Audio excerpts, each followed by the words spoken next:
to Required Listening, the weekly show for and by web students and teachers. I'm your host, web educator Zach Gordon, and today I would like to welcome our guest, Kyle Cotter, to the show. Kyle is a senior web student extraordinaire, business owner, and as far as I know, the youngest employee ever of Ellis Lab and the content management system Expression Engine. Today, Kyle and I will be talking about the 2012 Student Web Conference that took place on Friday, January 6th at Springbrook High School earlier this month.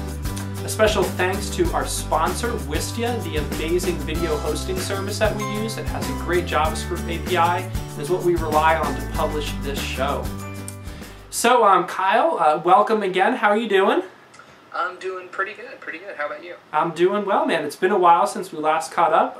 And before we kind of get into what you've been up to recently, let me just run through a little bit about what's going on around DeBrook. So, first of all, working on the yearly redesign of DeBrook, and I think last time I ported it into 960 framework and thought, oh good, this will make it so much easier to change it in the future. I'll never have to, edit the markup again, and what do you know, responsive is the standard now, so redoing all of that to work with a responsive layout and cleaning up some stuff, of course, since I'm not in the classroom as often. I want a more static and resource style site. So making some changes there, and then the second thing is that there's going to be a lot of curriculum coming out that I've been working on in reliance with the WASP Web Standards curriculum. So I think there's like 9 new courses, 3 tracks: web design, web development, and CMS development that I'll be releasing somewhere around end of this month, kind of start of the spring semester. So very excited about those things, and of course the last big change is with the Required Listening show. As we'll get into, we no longer have our amazing host Kyle Cotter with us every week. And the focus will be a little bit different. I'll be taking over as the main host and mostly interviewing and talking with people about web education and really gearing it towards those self-learning students, and especially those educators and web program leaders that are out there working on web education right now. So those are big changes, and without further ado, let's get into a little bit about our guest. From host to guest, wow, Cotter, you've been through a lot. Let's start off. Let's take it way back. For those of you who haven't heard your story in kind of a condensed manner, when did you first get into the web, and how did you kind of get to be where you are now in terms of learning, how you've learned, and what you've worked on? Okay, so first off, interesting to be on the other side of the camera this time. It started off in 6th grade. The school website, the school I went to for middle school was a technology magnet, which means that they focused on teaching technology, and everything kind of surrounded that, which is pretty cool.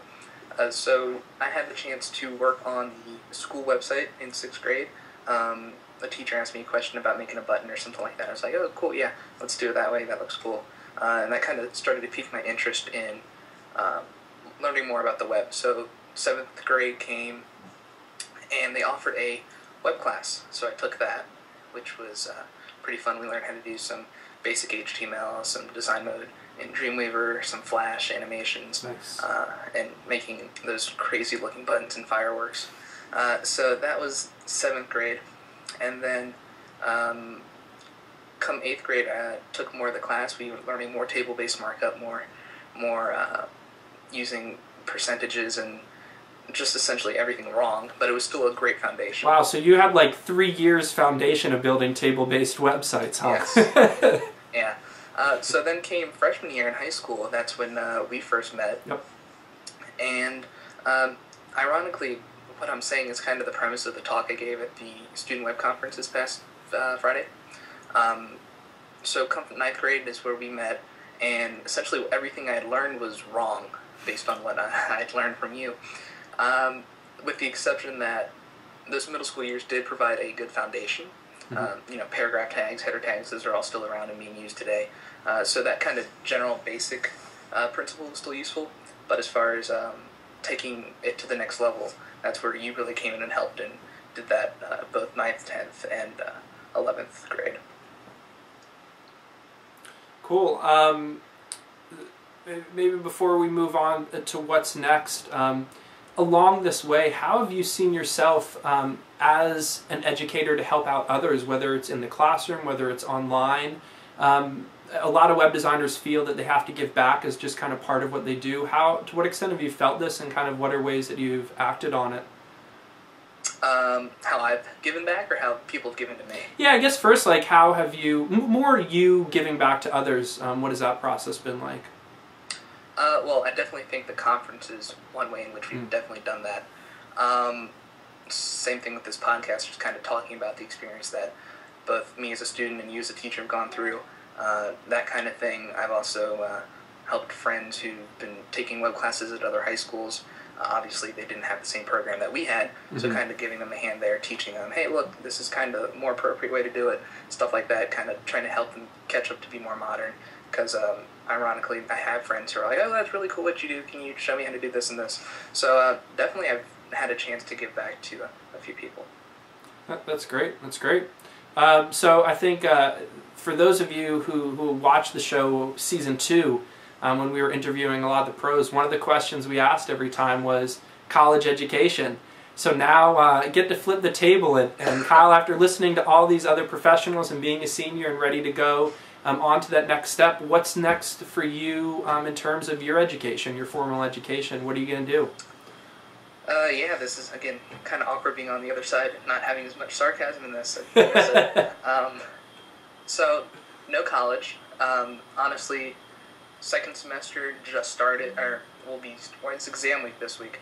So second semester starts next week, and that's kind of the marking of that's it. And up until this point, I have not looked at anything about college.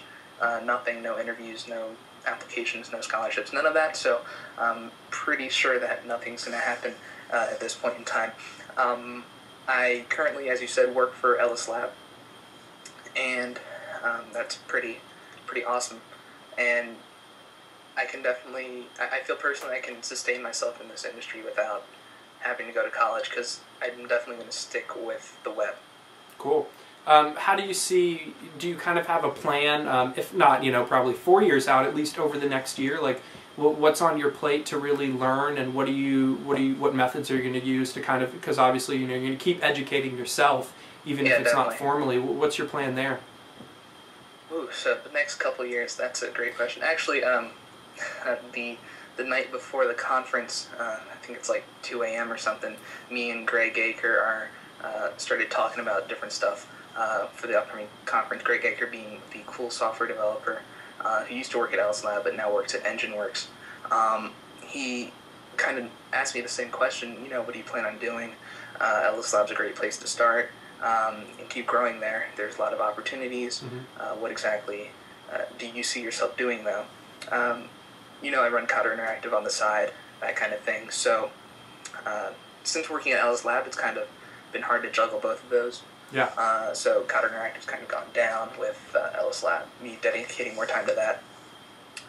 But the ability to work at home and have a flexible schedule and being able to do essentially what I want is pretty nice at Ellis Lab, and I definitely see myself sticking around there for at least the next couple of years. Cool. One last question before we kind of move into the topic of discussion today, the web conference for students. What's up with Kyle Cotter, the web designer, developer, taking the title of media and video related, man?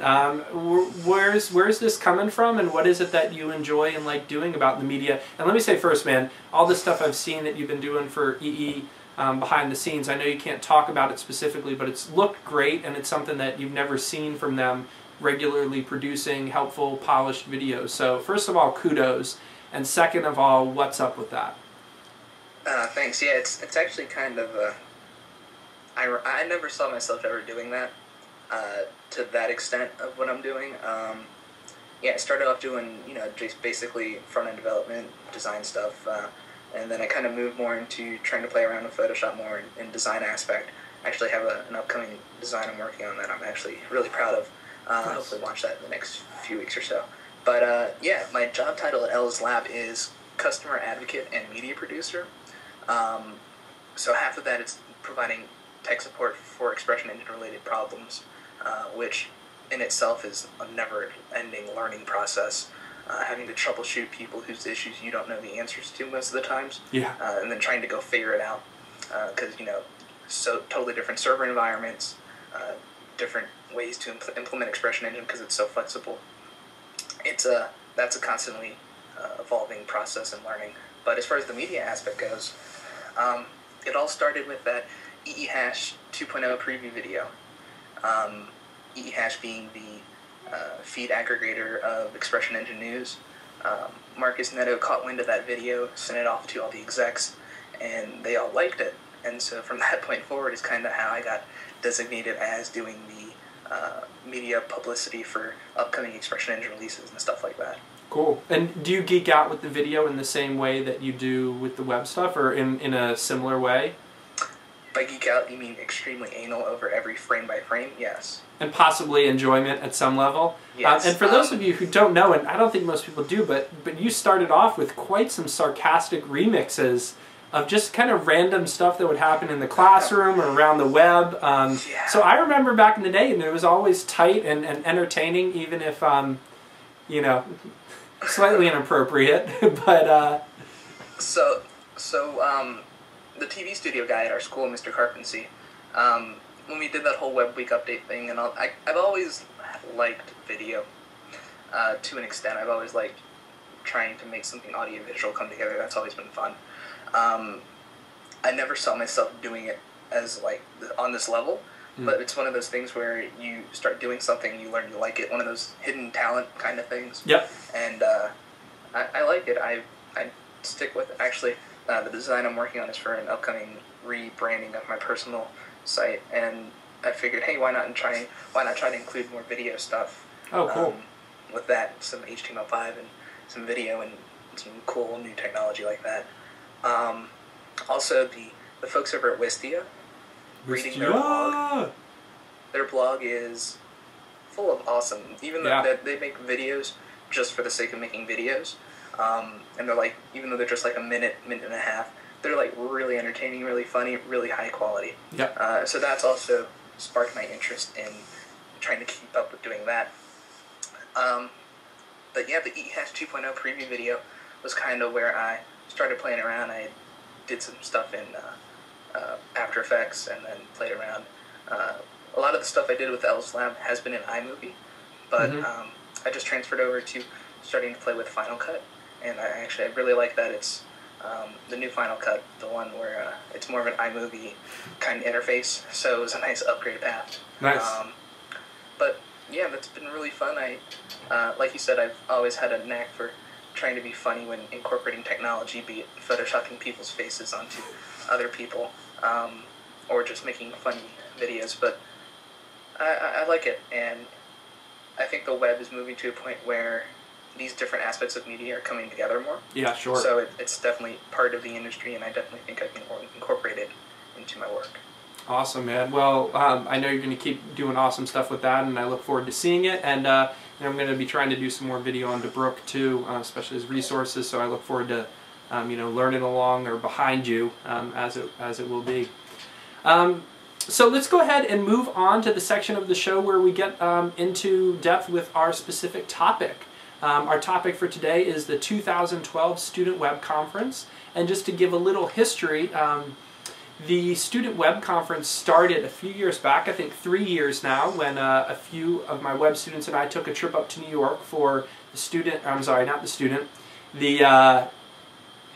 future of web design. The students are the future web design, so you see the connection. But the Future Web Design Conference, and then there was a Future of Web Apps in Florida, I think later that year, and we had so much fun and learned so much, and it was just so cool to be out there and engaging with the professionals. And I think we met Dan Philbin and some of the WP Cotter folks, so that was really rewarding, and decided, you know what, we can't afford to get down to another conference, let's do one for students. And that was kind of the beginning of really a student run, and I've got to say from the beginning, I played a big part in getting the idea going and pulling some of the strings and keeping folks fired up about it, but it was really always a student-run event, organizing it, kind of helping get the speakers, follow up with them, get sponsors, put everything together. And it's really been amazing. And I think the first year we just did it, and it was great. I mean, there were all sorts of delays, and like, you know, planning your first conference and being in a high school, of course, that's going to have problems. But overall, it was amazing. We had incredible speakers, great turnout, a lot of interest in it. The second year, we wanted to double it, so we had hundreds, like 700 or 800 people. And we found out that that's not the best idea, to just invite everybody, whether they're interested in the web or not, to a conference. And it got a little out of hand, but it was a lot of fun. It was my last one there at Springbrook, and I had a blast. There was spray painting T-shirts, and you know, we had some great speakers and good time. So that was great. And then I got to say, it was pretty amazing to you know, have left the classroom at the end of last year and have you know, Kyle, predominantly you, but a number of students still have enough interest in the web to come out for the I guess the third annual Student Web Conference. So Kyle, why don't you just give us a little overview of kind of the speakers, the preparation, what was involved with the 2012 conference this year? Yeah, first off, it's been 3 years since we've been doing that, which is kind of amazing that it stuck around this long, or that we got administration approval 3 years in a row after the first 2 years. So this year, we, obviously with you not being at Springbrook, I kind of didn't think anything was going to happen. And one day I went to the intern coordinator, who approves me to leave school every day for after an hour of education. She was like, "Are we going to have another conference this year?" I was like, "Well, I wasn't really planning on it because I didn't have anybody to support me as far as the administration liaison getting that approved." She's like, "Oh, well, I'd be more than happy to do it." Well, then I was like, "Oh, okay, cool." So it was November-ish, October-ish at this point, which left, I wanted to do it around the same time frame this year, so before the semester ended, right before exams. So that left like 3 or 4 months to actually get this thing organized and set up, where the previous years we had, you know, 6 months, 7, 8 months to get it done. And it all started with me trying to find speakers. So within the week that she said she'd back me up, I had all the speakers lined up, and they'd all said yes. Yep. Those speakers being Trevor Davis, Brian Talbot, Martin Ringland, and Dan Philibin, along with myself. And those are like really amazing people, and they're all local, which is really nice. I gotta say, you know, for those not in the area, you know, having amazing designers that have worked at, you know, Viget, Washington Post, Think Geek, you know, Dan Philbin is always a crowd pleaser, and then Martin from Include. It was really a star-studded cast, and I mean, students have no idea how amazing that was. You know, how lucky they were. I think there's not even meetups in the area or local conferences that really have all these speakers speaking at once. So that, again, that was really cool to just see the level of speakers that came out, and from what I saw, we're excited to be talking to students. Yeah, definitely. And the cool thing, they came out of their own time, they had to, you know, take the day off for this. It was really cool. These aren't just random people. They're highly respected individuals in their respective communities. Expression Engine, and Trevor Davis. Trevor Davis does a lot of stuff with Expression Engine. Brian Talbot just being awesome for working at Think Geek. And Martin of Include, which was our keynote, and the biggest jaw dropper for him saying yes. That was really cool. But yeah, we had all these speakers lined up, and the first thing we wanted to do this year, at least from my perspective, was try to eliminate as much chaos as possible. That being not having 8 different speakers come and fill up a whole 7-hour span of time. Only make the conference part of the day, and definitely not invite 800 kids again. That was It was a lot. Yeah. So this year I think we had 250 to 300 show up. They're spread out throughout the day. They had to get teacher permission, which they had to get a signed permission slip from their teachers. So it fluctuated because if they could come to one class, but then they had to go to another. So they came in and out between classes, and the schedule actually lined up pretty well with the speakers, where the bells rang during the breaks, so people could transition in and out mostly. So overall, the whole organization aspect worked well. The speakers were all amazing, and this year was really, really smooth. That's awesome. That's awesome. And maybe to get into a few of the specifics, you know, for folks that are out there and want to plan something like this, you know, if you have a decent web program, or even you're just a passionate teacher and you have a couple course students. What are some tips, Kyle, that you think, from the last 3 years of doing this, let's say another school, I know that there are a couple out there that have good web programs, either at the high school or college level. What would be kind of your top list of tips, starting with, yes, it's possible, you could do this and it could be really great? So number one, yes, you can do this and it can be really great. Number two, don't think about numbers. It's not about the numbers. Try and focus on getting a core group of people who are genuinely interested in this to come out. Yeah, now that could be 100 more or less. It's not really about who shows up. It's about the quality. Try and the cool thing is all the speakers were based off networking and going to different events. That's how I met them. So go out in your local area, look for different events about the web, and try and meet with those people and get to know them. And then they'll be cool enough to do something like that and come out and speak to a bunch of students. Planning ahead of time, crucial. Try to get everything involving, anything involving money. Try and get that handled out ahead of time, whether it be printing of badges, if you know anybody locally who'd be willing to sponsor you for stuff like that. That's really cool.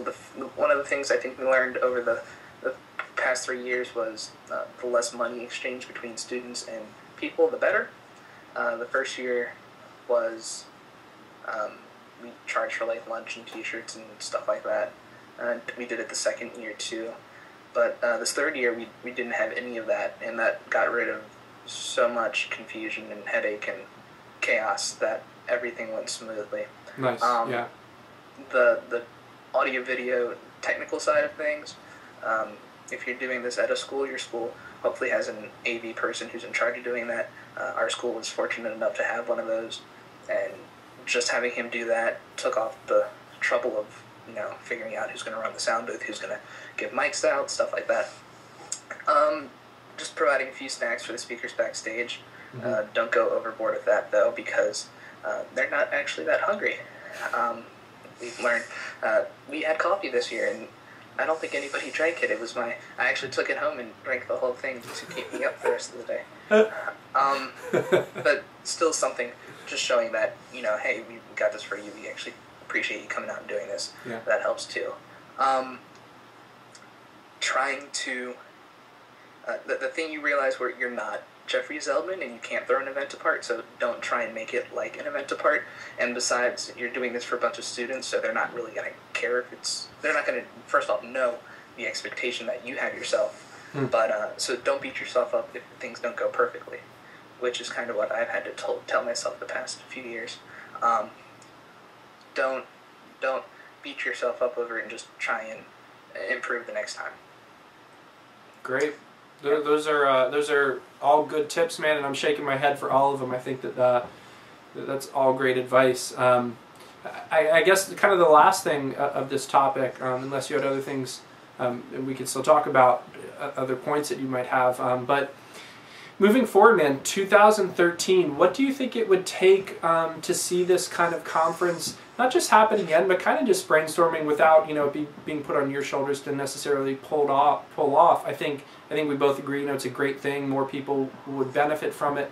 What do you think it would take to really get to maybe the next stage of being a local Maryland, D.C., Virginia student web conference? A lot more planning would be involved, because now the cool thing with what we were doing is the kids were already there at the school.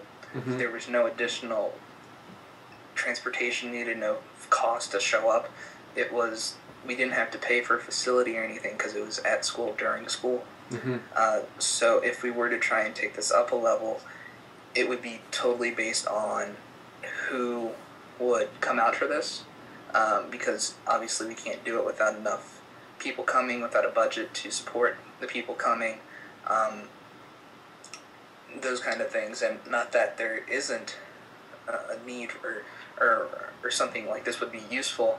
It's just trying to make sure that there's enough outside support to kind of cover the obstacles that would come that aren't there in the school setting, where things are, people are guaranteed to show up, people are guaranteed to come, you're guaranteed to have the facility, stuff like that. Yeah. But it's definitely something I'd like to continue if possible. It's definitely been an eventful 3 years, and we've learned a lot over the process. Yeah, indeed, man. I agree. I think, you know, going forward, it would also be one of the cool things about the conference in the past was that we had more students speaking. So, you know, one thing that I'd love to do is try to keep that connection alive, connecting with other teachers, other students, because when it really is students talking to students, I think that adds a little bit, even if it's only one or two of the speakers. You know, it shows it's not just adult professionals or just educators talking down to them. Yeah. Definitely, and one of the cool things that we did with this year's conference, coming back to the whole thing of me getting into media, we ended the day with, we had 5 speakers in total, but obviously 5 speakers isn't really a general view of how everyone works in this industry, so I wanted to give a way for the students to see a broader outreach of what we do in this industry, what it takes, and why everybody's so passionate about what they do. So we ended the day with this video that we made, I made, about why we all love what we do. And the cool thing was, all these people came out and sent me a simple 30-second clip in photo booth, but once you put it all together, it made a really high impact on the student, showing, look, these people do and love what they do. The web is a growing industry, and it's a really great industry to jump into. Yeah. And hopefully we can link that up onto Brook. Yeah, I was going to say, we got to get that online. That was a great video, and we'll make sure to put a link up to that, because it really was touching, and I had a chance to see a sneak preview of it, but I didn't realize, like, what I saw was a sneak preview. It was almost, you know, a short documentary on why people love the web, and you know a lot of the names and faces working in the industry, so it was pretty emotional to see, and very cool. Yeah, definitely. And I showed the video to Leslie Camacho, the CEO at Ellis Lab, and he was like, wow, that's really cool. So I posted up a blog post on the Ellis Lab blog, kind of highlighting what we've been talking about today, and kind of more of an in-depth analysis of how it all started back with you and me at Future Web Design, and how it's evolved into something that we've continued to do over the past 3 years. So that was actually really neat that he was supportive and appreciative of that. Yeah, we'll give a shout out and a link to that in the notes. That was a great and very thorough write-up, you know, especially for another educator out there who's trying to duplicate this. You know, please take the time to go learn, read, you know, what Kyle wrote, and you know, what we're saying here. We learned a lot in the last couple of years of doing this, and you know, I think now, you know, we kind of joked when we were partying after the conference, but I'm like, man, that's pretty great to be leaving high school and know that you could organize an event of hundreds of people. You know, doing video is cool, doing web design is great, but throwing events is kind of a whole nother thing. Yeah, part of the industry, something bigger, but that's pretty great. Yeah, it's fun, and seeing how people like, you know, Robert and Simon Collis and people like EECI and those different types of conferences, there's a lot of work that goes into it, and having done something on a much smaller scale, it's still been a fun experience. And to say I even liked it might have, it was another thing. You have that hidden talent come out where, you know, organizing people about a topic you like, kind of you have this successful feeling once everything runs smoothly and turns out successful. Yeah. Awesome, man. Well, you know, thanks again for all of your work, and literally you did almost all the work pulling that together and making it happen, and I think it's really inspired me to try to make it happen for next year, and I'll just put this out there now that I will be planning to and starting to make moves of, you know, trying to arrange a place and connect with enough teachers that we could maybe see this happen. And like I said, like you said, it's not about the numbers. If it was 30 people, but you know, 5 students or 5 teachers and you know, 25 students, I think that it would be worth it and cool to see this expand and go on, because you know, there's definitely a niche for it, and you know, the students can get a lot out of it, especially someone who's passionate enough to leave and go somewhere that's not their school to learn about this. Yeah, definitely. So thanks again, man. Well, let's just wrap it up. We're going to move on to the section of the show called Learning on the Web. And in this part of the show, we go over news from a few of the big online learning resources like Treehouse, lynda.com, CSS Tricks. And just to kind of say first off, Treehouse is live. Like, it's up. They've got videos. They've got a few tracks. They're adding it. It's of course the extension and evolution of Carsonified's Think Vitamin membership. Vitamin. That's right. And so they kind of have their library up, and if you haven't checked it out, go check it out. And great news, they have student plans coming soon. It could be a little bit pricey. It's $25 a month, which is great for an off semester, you know, or like winter break. You spend $25 and you learn how to do iOS development. You know, that's worth it. But as an ongoing fee, that could be kind of expensive for a student and even a teacher. So they will be having a student discount coming out. That's cool. And I just encourage you to go over and check them out. Some of the latest stuff they have. They have a new Workspace Basics, which is a Photoshop course showing how to kind of set up your stage and your layers to professionally, you know, get in and be doing Photoshop right. And they have some new iOS videos, and they're starting to build up their Ruby videos. And I've got to say, I'm drawing a blank. Who's the video magic man for Ruby? We love him from the Ruby Show. Jason Formerly, Cipher? Sorry? Jason Cipher? Who are you talking Jason Cipher. I kept thinking Jason Santa Maria. It's like, no, that's not who's doing it. Jason Cipher, man. What a shame I forget. Yeah, he's doing the Ruby one, so you get to learn Ruby and be entertained just by watching him. So go check them out. We're not officially affiliated with them, but still working on that. Some they are officially affiliated with those CSS tricks, and I don't know, Kyle, if have you seen the new redesign from CSS tricks? I have. Before you get onto that, though, have you seen CodeRacer? CodeRace.me.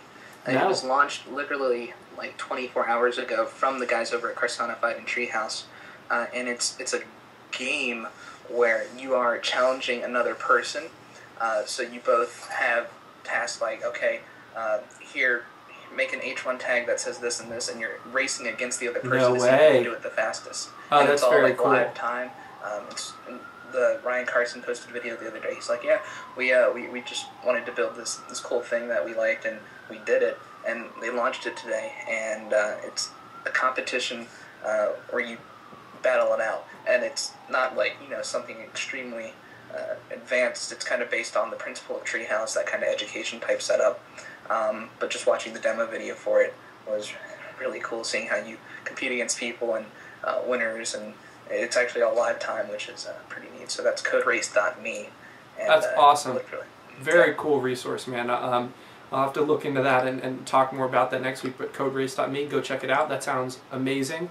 And I'm very intrigued by it because as an educator, one of the other ones I wanted to talk about was Rails for Zombies. This has been around for a while, but I took my holiday to dive into Ruby and Rails a little bit more, and went through this Rails for Zombies tutorial, which is from Envy Labs, which is one of the early Ruby companies out there. They did the Ruby kind of Mac, Apple play off PC commercials back in the day. Jason Cipher, and the other guy Jeff, who is doing the videos on Rails for Zombies, but they give you little video tutorial, and then they give you a code block and let you type it there, and they correct you on whether you're wrong or right. And I really think that this style of getting some instruction and then typing it in the browser and having the browser validate your code is really the future of how to be learning and interacting, you know, with the learning process on the web. So that's cool, and it's great that these guys, Carsonified, have figured it out, because I'd love to steal their JavaScript parsing if that's how they're doing it, or, you know, how they are. That's very cool. So to go to CSS Tricks, who is kind of affiliated now with them. If you saw the redesign, which is lovely, and he's always evolving that site. I think this is his second responsive redesign. But you'll see a lot of the Treehouse advertising there, which is very cool. That, you know, you have someone like him formally promoting web education. You know, even if they're commercial links, we hope you make lots of money off them, both Carsonified and Chris Coyer. Yeah, definitely. The last one I wanted to mention is lynda.com, and I think Lynda has kind of fallen by the wayside of like the W3 schools of online videos. But they are constantly releasing new stuff, and one of the things that piqued my interest is they have a CMS course, and having written a CMS course and taught it. No, you can better believe it's not. They do not have an expression engine course yet, but a general CMS one. So I thought that was pretty cool and worth mentioning. I won't mention any of their recent WordPress videos because of our guest on the show today.